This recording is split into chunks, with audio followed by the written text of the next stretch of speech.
ఈరోజు స్వామివారు గజరాజుపై ఆసీనులై భక్తులకు దివ్యమంగళ దర్శనం ప్రసాదిస్తున్నారు.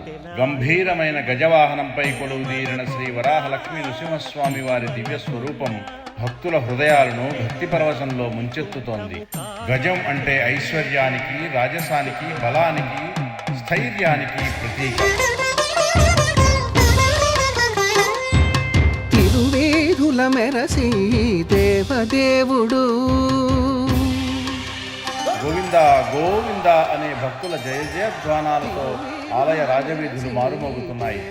దివ్య పుష్పాలంకరణలతో, రత్నాభరణాలతో అలంకరింపబడిన స్వామివారి మంగళ విగ్రహం భక్తుల చూపులను ఆకర్షిస్తోంది.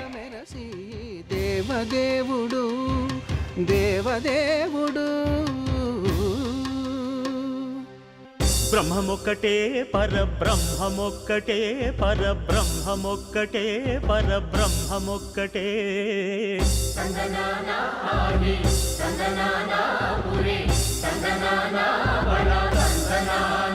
పరబ్రహ్మమొక్కటే, పరబ్రహ్మమొక్కటే.